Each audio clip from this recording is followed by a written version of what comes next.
Welcome to Formed, where each week we navigate a relevant topic or question through honest conversations.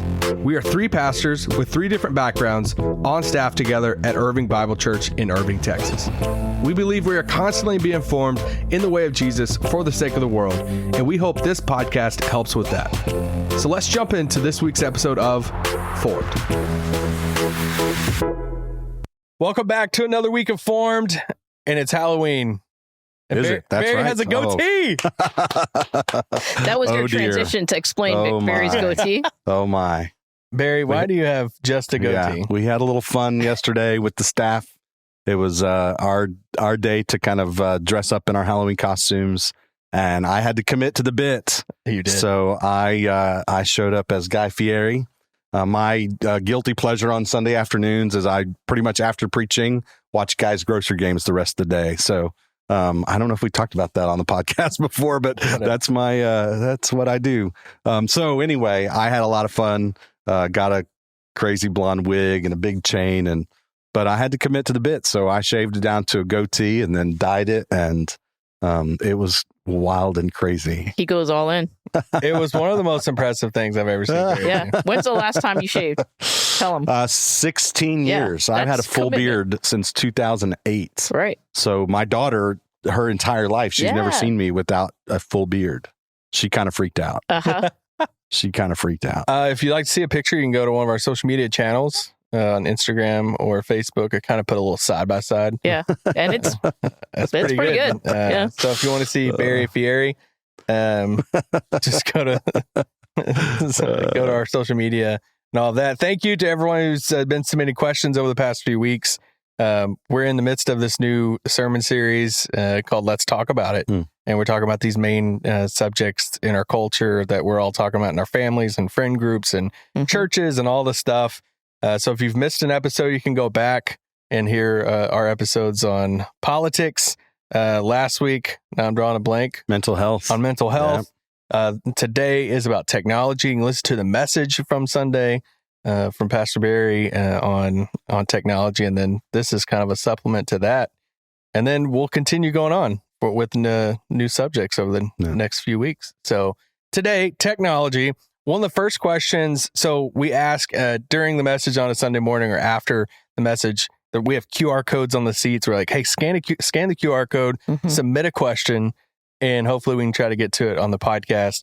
And one of the questions we had submitted in was, for Barry, how did you and your wife navigate technology with your children, especially social media? Yeah. So I'm sure we did everything perfectly. Of course. That's the kind of parents we are. So I definitely think there are ways in which, we've made mistakes along the way. You, as parents, part of it is you have to make judgment calls. And one of the things I think, by way of principle, before I get to the specifics of how we dealt with it, that I talked about in the message on Sunday, is we have to just acknowledge the Bible doesn't give us a clear answer on how much is too much screen time or what age to get your kids Instagram. Like the Bible just doesn't give us those kind of clear answers. The Bible does shape us to become people of wisdom and virtue, capable of making wise and virtuous decisions. And so what we're trying to do is navigate a question like this with Christ-like wisdom and Christ-like virtue. And so, for us, our oldest, who's now 23, he got his first phone at 13. And so 13 was kind of the age. And we thought that was young. Maybe even looking back now, we would say it was young. We could have delayed it even further, although already at that point, all of his peers already had phone. He felt like he was kind of the last one to get one. I know something that's becoming more and more kind of popular trend with parents is actually to get their kids, their tweens and early teens, a dumb phone. So that there actually is a communication device, but that doesn't have all of the kind of accessibility that a smartphone would have. And, looking back, I think that could have been something that would have been healthy for us. I don't quite remember, frankly, what age we allowed them to start having social media accounts. Our daughter is a freshman in high school and is 15, and we have still delayed that one. In some ways, even based on the experiences of her brothers and their own advice, both to her and to us, recognizing there's ways in which this wasn't helpful for us that we had access to this at 15 or 16. Even my oldest having made decisions to get off of some of the platforms, of recognizing the way in which his devices were shaping him, the way in which his engagement, particularly with Twitter, was just leading to more of that feeling angry and anxious. And so, I think that the big thing I would just propose is parents have a real responsibility, and the responsibility is to think with biblical, Christ-like wisdom and virtue as they make those decisions, and not just caving into the desires of the kids and the pressures of the community around them, but say what's going to be best for this. And I know there's a question maybe we're going to talk about resources, but particularly I mentioned on Sunday Andy Crouch's book, The Tech-Wise Family, where Andy Crouch, who's a kind of a Christian public intellectual, really brilliant guy, somebody I've admired for a long time, but he specifically is trying to help families think through some of the complexities of these kinds of issues with wisdom and virtue. Yeah, that's good. I mean, I have a lot of friends who are either currently navigating this or have, and some of the conversations as they're talking to me about this is what's going on, how do we navigate this, is I think a couple of things that you said. One, just delaying social media as much as possible. Even, I mean, certainly maturity is a factor of your children, but also just to give kids the opportunity to develop in-person relationships, which I think in the world we live in today is, far and few between. And so giving them that space to do that. But then I think secondly, and this is hard, but for parents to model a healthy relationship. That's really good. Right? Because if you could set all the boundaries you want, but if they're seeing you come home and you're mindlessly scrolling, or they're trying to talk to you and you're texting, that's communicating something to them, right? And that's hard because your kids are watching you. And so I just think that's important as well. Yeah. And that's, again, one of those areas where I think Kim and I pretty much nailed it on that one. I bet. We've always modeled. So, so I think that's so important that they're watching us, right? So we can be concerned about their attachment to their screens, but are we overly attached to our own? Yeah. One of the things years ago when we as a family began to practice the discipline of Sabbath keeping together as a family is that we just made the commitment that we were going to go kind of screen free on our family Sabbath. And my oldest was a teenager at the time, a young teenager. It's before I think he had his first iPhone, but he was like, how am I supposed to go a day without any kind of screens, without TV or without my computer? But what he realized is that not only did it mean him getting off his screens, but it meant me get off of mine as well. And we just had this real great, connection. And so he came up to me at the end of it, the first time we were doing this as an experiment together as a family. It's like, Dad, I think Sabbath is the greatest idea since technology or something like that. So it's like, this was actually really rich. It was really good. Let's stay there on social media. One of the areas of your message on Sunday was about how technology can shape our desires, and you really focus on social media and that part and how these different aspects of our life. How can we? I would assume most people listening to this has social media. We all have a form of social media. Yeah. How can we have social media and not let it shape our desires? Yeah, I think one of the things, and I'm saying all this as someone who's trying to do these things, not who has arrived at being, I've got this all down. But one is thinking about curating your content. So thinking about what am I looking at, and is it helpful to me? Is it something that is going to uphold beauty? Is it going to encourage virtues of love and justice? And then reflecting on what kind of emotions does my social media feed bring out? So does it bring out envy or jealousy, insecurity? Does it stir my affections for Jesus, love for God, love for others? Or does it bring about discontent? And then thinking about why, what's underneath that? And maybe you need to now curate your social media feed to reflect that. There's some things that you have to do differently. It doesn't mean you have to follow all of those people. I do think there are really good things about social media. I mean, it helps us connect with friends and family and information in lots of different ways. And so it's not that it's all bad, but just being reflective of what am I looking at and what does it stir in me? Yeah. Yeah. I mean, I think I maybe would even want to tweak the question a little bit or challenge. So I think it was something to the effect, how do we keep it from shaping us? Yeah. And I think there's some sense in which we have to acknowledge we can't. Yeah. Right? Yeah. It is going to shape us. Yeah. If we're engaging with this technology in this way, it's going to shape us. It's going to affect us. What we have to really get good at, right? This is part of the spiritual formation piece, is how is it shaping me, right? That's good. We shape our devices and then our devices shape us. Mm-hmm. The issue is when we are unaware that our devices are shaping us. Mm-hmm. We're unaware of the ways in which our devices are shaping us. And so part of what I was trying to kind of admonish us all to think through is, first off, just the reality, this is shaping me. I need to be aware. I need to pay attention to the fact that it's shaping me. I need to pay attention to how it's shaping me. So I need to be able to catch when I'm feeling angry or anxious, or where I'm feeling envy, or I'm, falling into comparison. Like, I need to become more aware of that in real time. So that's where there's actually an opportunity for our engagement to be something that that is part of our ongoing spiritual formation, as I have an increasing sense of awareness. Again, we've talked a lot on this show about how important it is that we just become hyper aware of what's going on inside of us.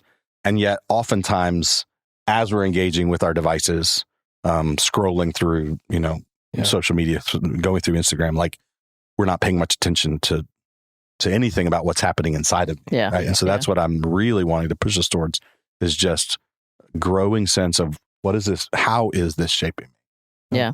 I think the other part of that is to try to be purposeful. I know for me, that's something I struggle with, because sometimes I'll pick up my phone and there is a purpose, right? I'm either want to text somebody or I'm looking something up. And then before I know it, I'm scrolling through social media, and 5 minutes in, I'm like, how did I even get here watching these squirrel videos? Like, it's like something so useless. Yeah. And so it's a good reminder to me. I mean, even as I was driving over here, I was at a red light and I found myself wanting to pick up my phone. I'm at a light, so I'm going to look at my phone, right? Yeah. And I was, you don't need to look at your phone right now. Nothing happened that you need to look at social media. And it was such a good way for me to catch myself of, how can I be more purposeful with my intake of social media? Your whole algorithm is just squirrels. It's squirrels. And, just dumb stuff. Sissy, if somebody sits down with you for coffee and they're like, Sissy, this is a question submitted. I don't know if there's any right answer to this, but you're going to give the right answer. They say, Sissy, what's the appropriate age for a cell phone? Yeah. So, and again, we talk about this a lot with different conversations. And so what I always go to is, I'm not sure that we focus on age, which I get, it's a good guide. Yeah. I'm not sure age is the guide. I would say it's the maturity of your child, right? And so I think Andy Crouch talks about 13, 14 being a good age because of maturity, but you might have a child who's not ready for that. And so kind of thinking through, are they ready for you give them one of these and it's so much freedom. And that has to come with a lot of responsibility. I do know a lot of parents who are giving dumb phones to their kids because they do need to be able to contact them and get in touch with them. So thinking through the maturity of your child, are they able to navigate the freedom and the responsibility and even boundaries that you're talking to them about? I have friends who, and this doesn't work for every family, but for the families that I know that have used it, has been helpful. They set up almost they call it like a covenant with their child of, we're going to talk openly about, here's the privileges that we're giving you, but it comes with these boundaries. And so we want to have this open conversation about, what does that look like? And as a family, we're going to commit to, this is how we're going to do that. So thinking through, is your child ready for that? Yeah. Mature enough to be able to handle that? Yeah, it's good. I think one of the things that we've always tried to do when our kids were teenagers is not only think about when they get them, but then what are the kind of the rules of our family, right? Yeah. That idea of covenant of like, that there are going to be places where the right times and spaces is kind of what I talked about Sunday, determining the times and spaces that the screens aren't coming into, aren't invading, which included even, for the kids, like a time that when they're going to bed or before they're going to bed, their phone's going to bed and not with them. That we have always full access to the phone. There's not something where We know the passwords. There's no presumption that we're not going to be looking at their devices because they just need that oversight, that accountability, because these are powerful devices capable of connecting with all kinds of stuff that's just not good for our kids. And so we have to make sure that we, create that expectation of, our access to their devices.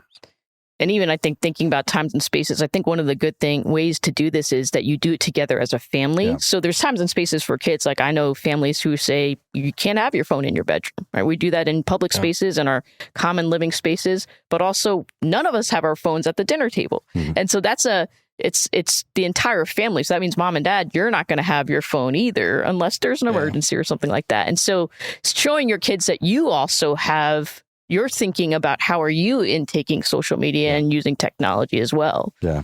When did y'all first get your first cell phone? That's a little different. Oh, like cell phone, like not smartphone. Oh. Not your beeper. Yeah, right. I did not say beeper or pager.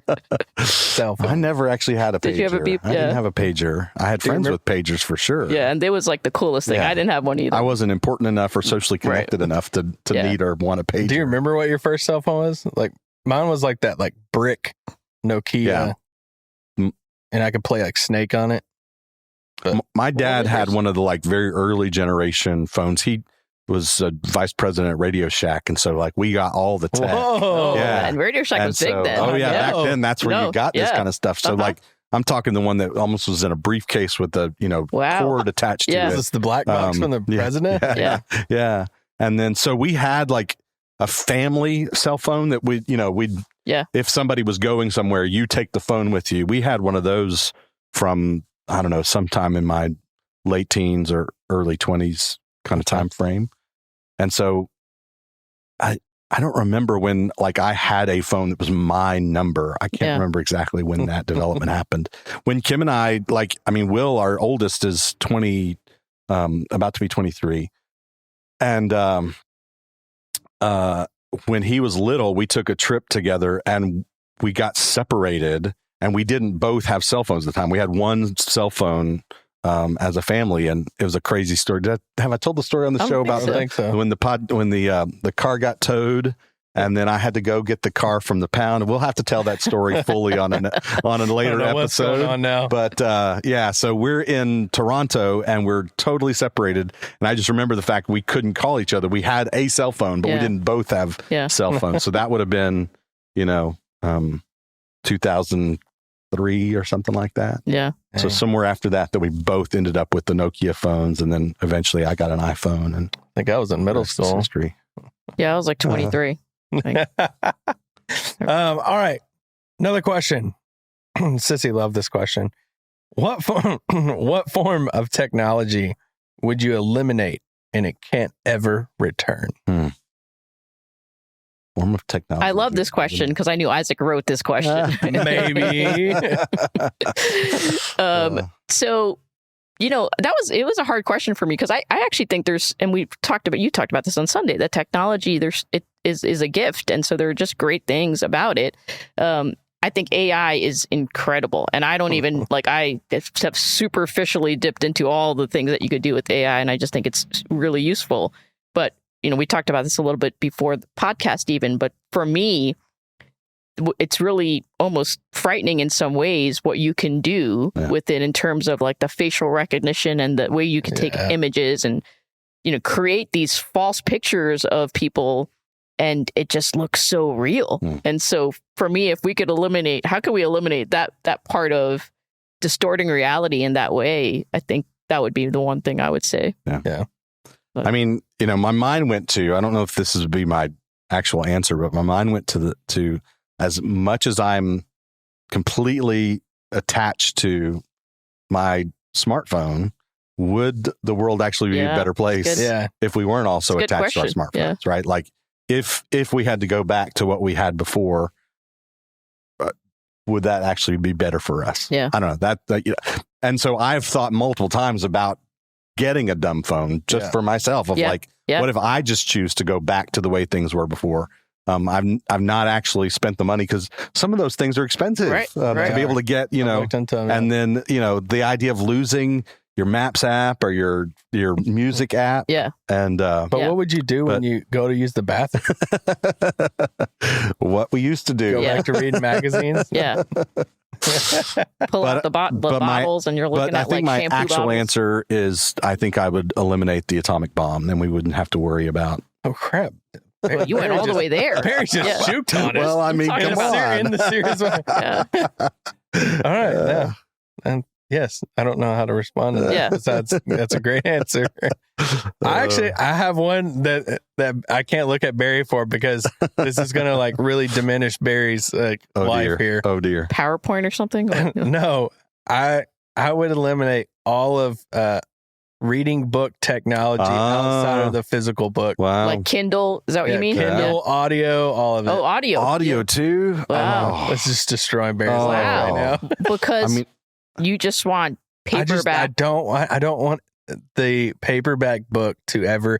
I went to this local bookstore the other day and I just love it so much. Yeah. And I'm like talking to the owner, like, how is it going? And all the stuff. And I support like Barnes and Noble, the big ones too. Mm-hmm. I just don't want the physical book to ever go away, die off.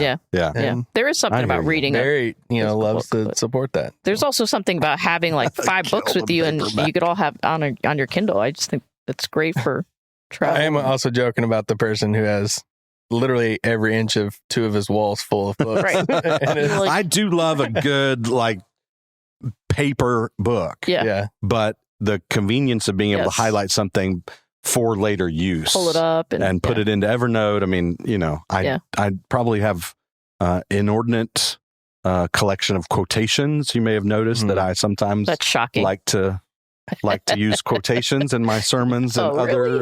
Evernote would definitely be something that he would not. I would just have to retire. Yeah. Right. If it went away and never came back, I would be sunk. You would. Yeah. I couldn't continue in ministry. Okay. On Sunday, if people are listening to like, hey, I would love some type of like resource on this, whether it's for their family or for themselves. You mentioned a couple resources on Sunday. Yep. What were those resources and how did they help you all? Yeah. And I meant to include it in both services and just blanked at the end of the 9:00 service. But I mentioned in particular a book by my friend John Dyer called From the Garden to the City. And John is an IBCer, an elder, professor at Dallas Seminary, and just brilliant thinker about technology because he has a background has just mad skills in computer programming, coding, brilliant, and yet has thought so well and theologically about our engagement with these devices and how they shape us. And so From the Garden to the City looks at the place of technology in the biblical story and the place of technology in our lives. And it's really good theology, but it is a very practical level that speaks to so it's very accessible for people to read and think a little bit more deeply about. I read this in seminary. I love that book. I used to require my students to read it, and I remember being a part of discussions that led to the development of the book. And so, it's a really short book too, so you can knock this book out. Great. And there's a new edition that's just come out in the last couple of years. So yeah. So even though it's like the earlier edition is kind of tied to where we were in 2011, 10 years later he updated, or 11 years later, I think. So 2022, there was a new edition came out. I mentioned a little while ago the TechWise family from Andy Crouch, and Andy Crouch is just, again, somebody who I think is really good at making observations about kind of our cultural moment that we're living through and helping us think about how to navigate it. And that book specifically, how to navigate it with your family. Justin Whitmell Early also has a couple of great books on spiritual formation that really take seriously the place of technology in our everyday lives and how that plays into our spirituality. So The Common Rule is a book that's more for our personal and communal spiritual formation. And then Habits of the Household is helping think through some of that with respect to the whole family. Yeah. No, I think those are great resources. I mean, I use a lot of the habits that I'm still practicing is from Early's The Common Rule. I found them really, they're simple, but really, really helpful to how do we create these practices that really help with our distractions, right? So I would even point back to a past episode we did back last year with John Dyer on AI. And so if you want to know more, learn more about AI and the church and stuff, you can just scroll back and look for that past episode. I'll also plug another past episode. Since today is Halloween, we also did a past episode last year, maybe 2 last year, on Halloween and all that, and whether you should celebrate it and all that stuff. So the history, the history of it and all that stuff. So we, there's a podcast episode on that too. So, all right, y'all ready for some banter? I don't know if we're we are, both but we're nervous going to about do it banter anyway. today. So for the banter part, I just said bring your phones, and so I want to have some fun. I have some little prompts, so we can pull out our phones, and I don't know if we can do like a point, if it's like a point system. We're gonna have a point system. Okay. All right, person with the lowest battery percentage on your phones right now. 66. I'm at 88. Oh, I think I have. Oh no, I'm at 85. Victory. Oh, the lowest wins? Well, I guess you would. I guess Barry would win. Sorry, point system is jacked on that one. This is who uses it the most. Yeah. Yes. Sissy's like, I'm putting out all the fires. Who has the oldest phone? This is iPhone 13. I think mine is, is mine 14? I think mine's newer than yours, and I think that's why I have more battery left. Yep. Sissy has the oldest one. Yeah, I have the oldest one. That's why she's rolling through the... All right, here's one you got to open your phone for. The highest number of pictures in your photo library. How do you see the total? It should be at the top left if you just click on photos. And if you're under recents. 1372. 1,372 is what I got. Oh, recents? Pictures? Pictures. All pictures. All pictures. Yeah. I don't take a lot of pictures. Is that low? That's low, right? Yeah. Okay. Yeah. I don't take a lot of pictures. Yeah. 8,448. Okay. What are y'all taking pictures of? I have lots of screenshots. Oh, yeah. I have 68,878 photos. Wait, say that again? 68,000. 68,000. Yeah. I think about 500 of those are Barry. So. That's probably true. Barry Fieri. Yeah. Barry Fieri. Okay. What if you go in your settings and you click on screen time? We'll get to that one in a second. This is the one I don't want to look Let's at. do top 3 apps.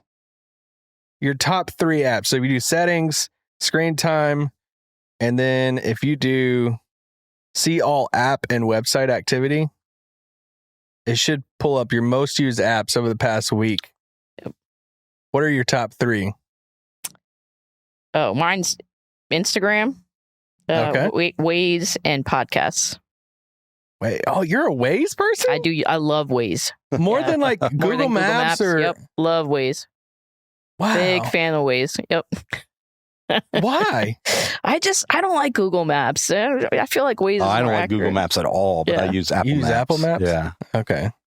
I made the switch to Google Maps from Apple Maps a few years ago, and I was like, I feel like I like it, but Waze, wow. Yeah. Okay. What about you, Barry? So I'm embarrassed. The first one it's a game called Woodburr. It's a very strange name, but I just recently came Woodburr? across. Yeah, it's all one word, wood and then BER, and it's like little wooden blocks with numbers, and you click the numbers to make them disappear. It's a completely mindless game, but this is the deal. Sunday afternoons. That's what you're doing. That's what I'm doing, because Sunday afternoon is what is referred to as the preacher's hangover, which is not because I've been drinking, but because I preached. Yes. And you just get into this weird negative headspace, and you think that was a terrible sermon, and I'm a terrible preacher, and I'm a terrible leader, and you just get in this weird. And so, like, I have to do something to engage my brain so as not to just get into that place. And so I put on Food Network, and I get on games, and I get on, and I just started playing this dumb game. I feel like and this so is I've legitimate. been like addicted to it. So that the number 2 is Spotify, and the number 3, this is not typical, but there are extenuating circumstances. It's Disney Plus. So the reason it's Disney Plus is that Kathleen, I've been driving my daughter to school, and we've actually been streaming the Eras tour on the way to school and the way home from school for the last week. Every day we just get, the 3 hours of the Eras tour about 20 minutes at a time on each direction of the commute. So it's a little bit... I love that. That's a good dad. Disney Plus is in your top 3.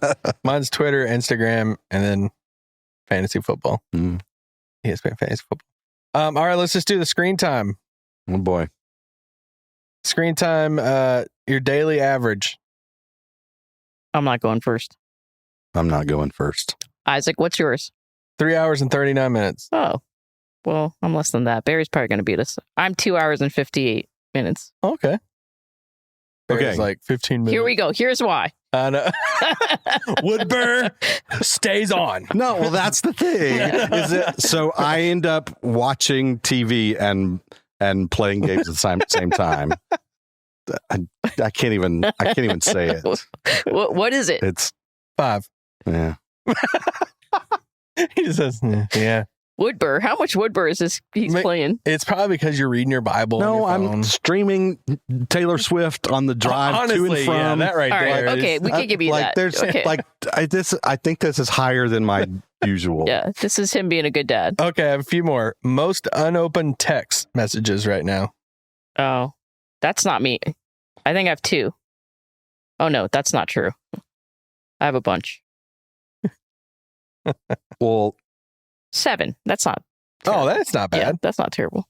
I just got a text message during this podcast from somebody in the control room that increased my number so that I had 5. I had 4 at the beginning, and then I looked and was like, wait a second, how do I now have 5? Barry, I expected way more than just 5. No way.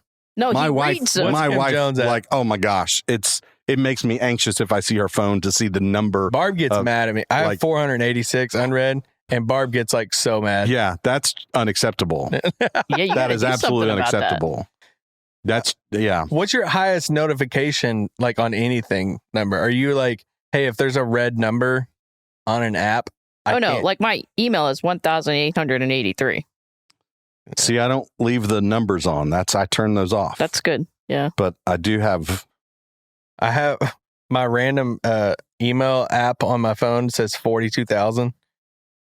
But I don't. But that's like 3 different accounts. Right. So, Yeah, me too. But Yeah. you're 42,000. but it's just dumb email. You subscribe to everything. Like, All right, last one. What is an app that you use that most people don't have downloaded that you're like, everyone should download this app? This is a cool app. And you can't say Woodburr. Yeah, Yeah. I wouldn't recommend that to everyone. Although they may end up getting some customers because we've given them an I endorsement know they need today. a sponsor to. It's completely mindless. It's like literally tapping on numbers. That's all you do on this crazy. You were game. telling me about it earlier, and I was like, Yeah. so it's like Sudoku? It's very And similar like, to Sudoku, well, but it's wood block numbers. Ridiculous. what is an app that I any cool use? app that you're like, hey, this is an app you got to have? I mean, I'll just plug Goodreads if you're a reader. I use Goodreads. I will like weirdly, I will really just get on Goodreads and just like scroll through and just like find different lists of like, oh, new books in this category. Or I try to friend people on there and then they'll see what. So yeah, somebody wrote me the other day and like, how did you read this book on nuclear war and then this book on narcissism? Where what's your Yeah, category? What is right. your genre Yeah. that Mhm. you go for? I'm like, it's a bunch of different genres. Yeah. So I like Goodreads a lot. Yeah, Goodreads is good. I use that. I use that to track what I'm reading. Yeah. Mine would be, let's see. Okay, a helpful one. I use this app called Inner Room. I think it's by 24/7 Prayer. So like it prompts me to pray. And it's just a helpful, Yeah. like, oh, it's 12 o'clock. You have 5 minutes to pray. So that's one I like. That's cool. I've been using this app that actually Brian Eck, our executive pastor, told us about. That has been really helpful to me. It's called How We Feel. It's that like I've been using that because most of the time I don't know how I feel, and so it's made me be intentional and think about how am I feeling and Yeah. why am I feeling that way. So And that's it good. like logs like what time of the day you yeah, like. is it? Oh, I Yeah. didn't exercise, and when I don't exercise, I feel Yeah. tired or whatever. Yeah. So that's I have found that to be cool. So we mentioned before my love for Evernote. I mean, I'm just like, it's my digital brain. So I definitely would recommend Evernote to everybody. Yep. I have an app that I really like. You have to pay a subscription with it to use it, I think, but it's called Endel, Endel, and it's like soundscapes. Mm. And so it's scientifically designed soundscapes for focus, for productivity, for sleep, for relaxation, right? So it's similar to like the Calm app. Yeah. But Calm is particularly for creating soundscapes that are for like meditation or for, calm in the midst of anxiety. This app does very similar kind of thing, but it just creates these soundscapes. So like when I'm working on a sermon, there's one of the settings is called dynamic focus. And it's just the same kind of beats over and over. But it's really great for really helping me kind of stay dialed in when I'm working on a creative, project. So I really like it a lot. Endel. Yeah. Okay. Endel. All right. That's it. That's enough for the phone game. I think Sissy won. Did I win? I'm questioning the point system here. I feel like Barry lost, but he had some good explanation. You did. But, and this game, I might have to test out this game now. We did learn, Woodburr and Endel. Two things I want to say at the very end. One, if you're an IBC or listening to this or you're in DFW, this coming Sunday is our Thanks for the Nations Sunday. And so we have one service, and it's just a fun Sunday to visit if you're newer or trying out church. And we stick around afterwards as one big church and just hang out and eat food literally from around the world. And so that's a lot of fun. And then lastly, I want to say shout out to Caroline, who's been producing this podcast for the past couple of years. And she is moving into her freelance business and her company and all of that. And she's been the person behind the scenes, and nothing affects the pod. The pod will go on, but we will miss Caroline, and thank you for all of her hard work and all the stuff and making Formed possible. Yeah. So there you go. We'll see you next week for another week of Formed.